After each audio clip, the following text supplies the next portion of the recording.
is because outside people don't accept me. Really, they don't. They don't accept none of us.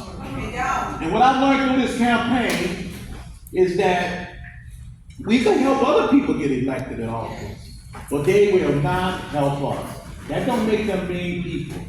That just makes them realize that they know their position. They know who they want to associate with. And so I started off like that to say that all of us should be proud of ourselves. Really, that we are sticking together, that we are showing the outside world that we could do everything that they did. And when I got out of prison, I said I was going to run for this office. So in prison, we had a problem of getting our records. That is the craziest thing. You could think anybody could come get our records but us. And when we started getting our records, police reports, by accident, because the insurance company was trying to get them, and they didn't know we were going to find out. And one of the things Norris read every law material. And then he would let us know what's new. When we learned that police reports were public records for the insurance company, we started getting them. And then we realized that we had some evidence that people that was actually innocent in prison. And Norris don't talk about this, but Norris spent a lot of time in prison trying to get his police report. And his police report was in somebody's files lost, in a file that didn't even associated with his case. But once we start getting them police reports, they stopped. They said, look, we're going to put a hold on that until the police department will really regroup and alter their reports and stuff. And then in 1990, we got access to the district attorney's file.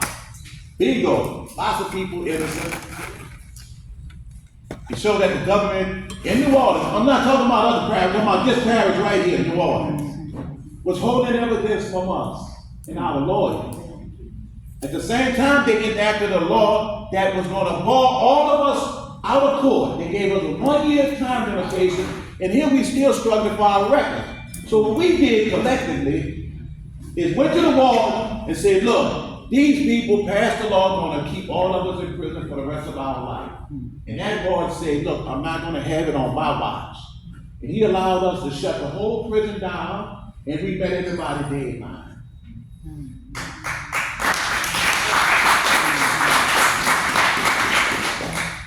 And then in 1995, they passed a law that said that people like me and everybody else that was in prison, we are no longer to be considered as a person for the purpose of getting our records. They're still on our books. We not people. In Louisiana, persons could get access to the records, public records, but they said we wasn't no longer to be considered as a person after a period of time. Then anti-terrorism effective death penalty was signed that told the federal government stay out of the state's affairs. Don't interfere in criminal prosecutions unless they created a hard standard, and they gave us a year. Fast forward, I got out of prison through the blessings of God and the hard work of the Innocent Project, and I started an organization. I started an organization to help the people that I left, to get their records.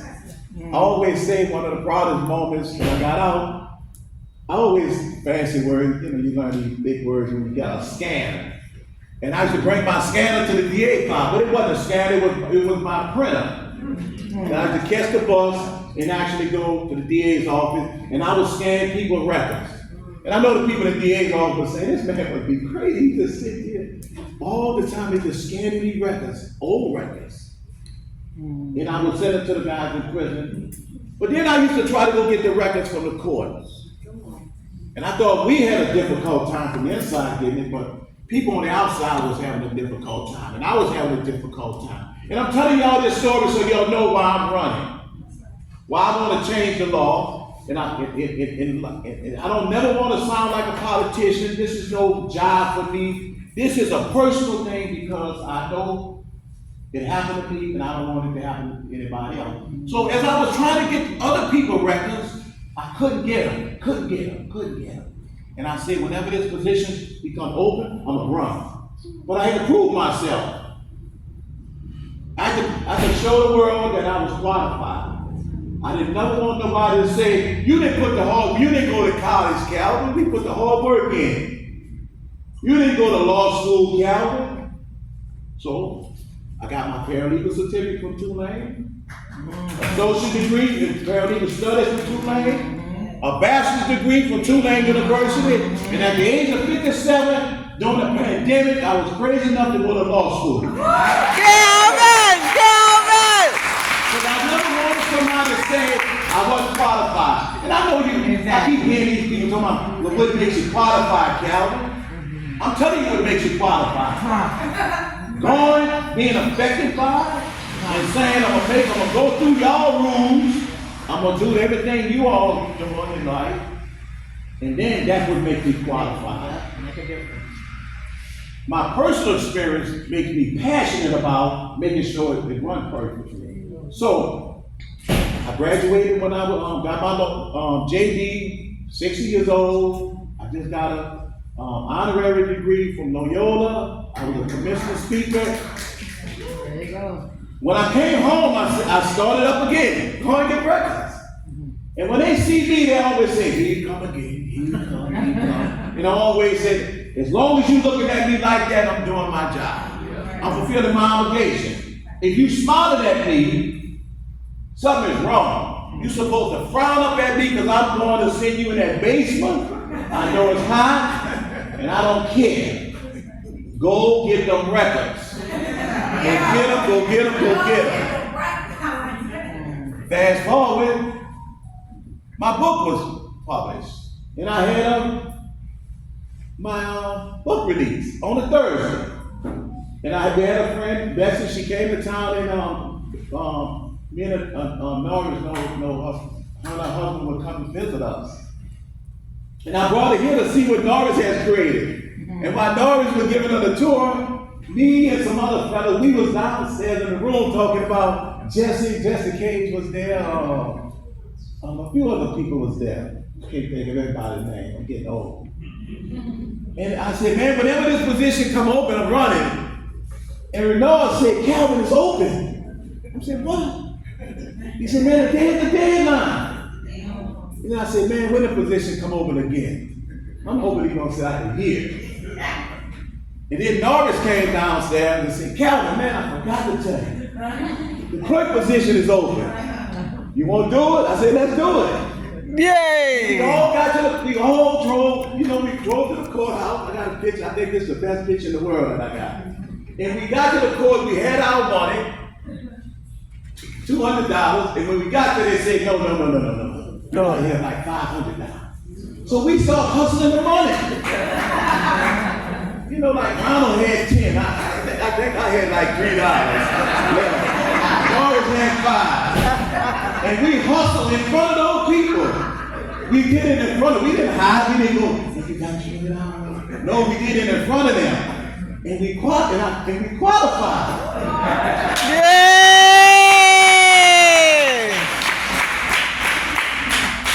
And a lot of people say, Calvin, how could you do that? I said, we've been preparing for this all of our life. We should be in prison talking about, man, if we ever get out of this place, what we gonna do? And I'm sharing that story with you all to show that we all have a similar story. Something that you experienced piss you off. Serious. And if you ain't found nothing to piss you off, I don't know where you've been. And that confused me. It's not so much that, I want to make sure that what I went through, nobody else went through. Preserving the record shouldn't be hard. And I gave an example. The prison was about to flood in their door. And you know what the prison officials say? Them guys ain't moving without their records. And they got some records.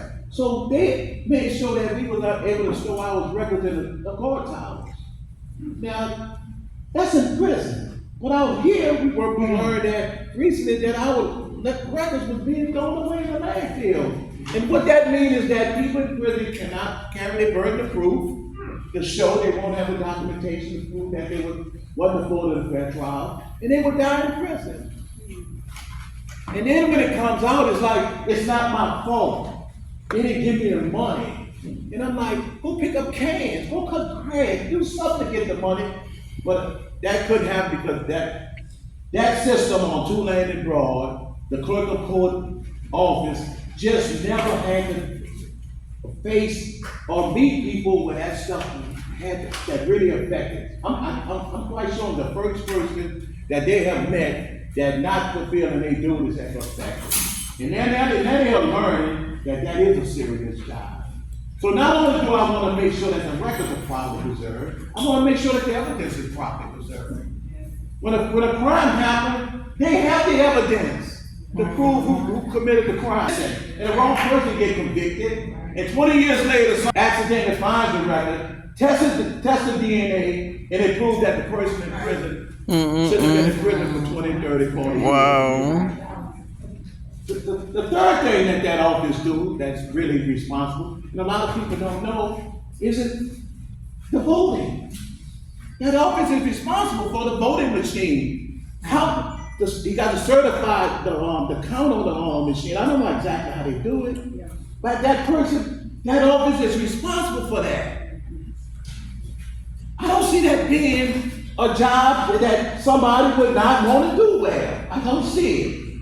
Because it affects too many people's lives, really. And so, I'm sharing that's the reason why I'm running. I tell people, I've been going around educating people to do this on the clerk of court, because I believe that you cannot cast an intelligent vote unless you know the candidate and the duties of that office, so that they can hold a person accountable if it doesn't happen.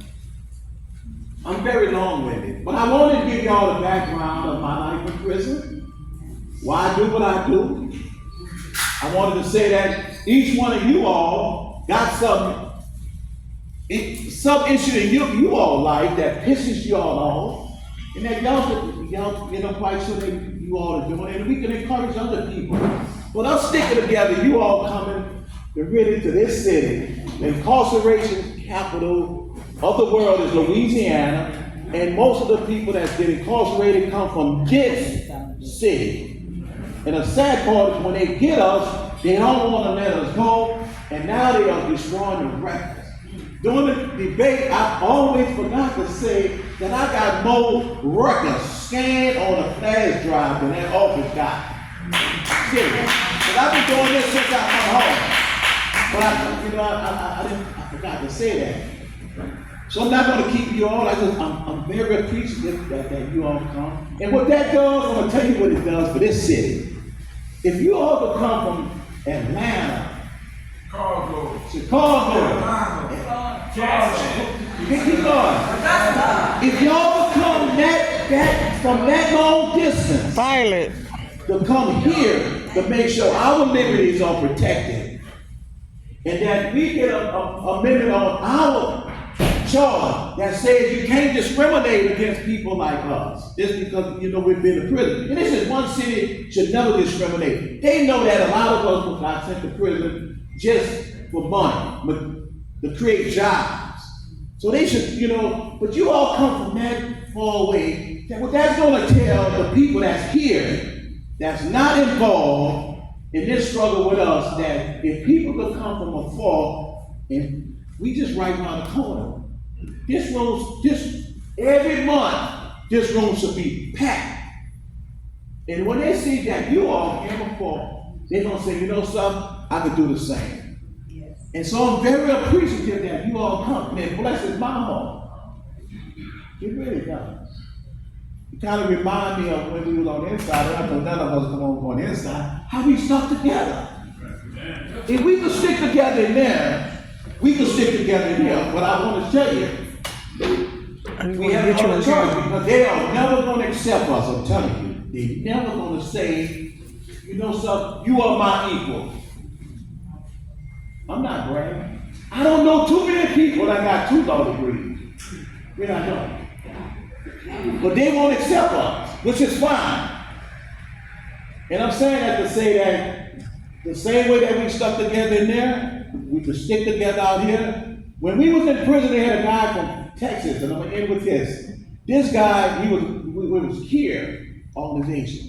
And Norris and Biggie invited that guy to the prison. And he did his homework. This guy told us, he said, look, he said, man, I did the math.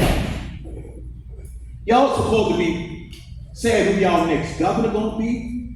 Y'all supposed to be running this state. Why? It's too many of y'all locked up. He said, there's too many of y'all in prison. And if y'all could educate your families, he said, man, y'all would be a force to be reckoned with. And I always remember that. They have messed over too many of us. And I think that they should be able to say, you know something, first, we sorry. And second of all, I'm going to invite you all because y'all have lived experience and y'all can help us solve a lot of the problems that we are encountering out here right now. So I want to thank you all, really, from the, I'm not saying bottom.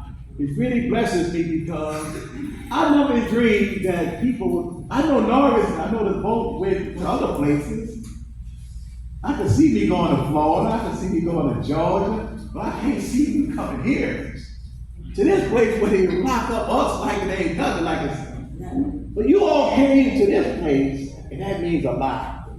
If I was in New York and somebody in Norris and around to contact me and say, bro, you want to come to Louisiana? I said, shit, you got some bond money for me? You gonna post my bond if I get in trouble? But thank you all for everything that you all are doing. And we're gonna be successful. We are, because we know we got to stick together no matter where we at. And we just got to do what we got to do. Thank you.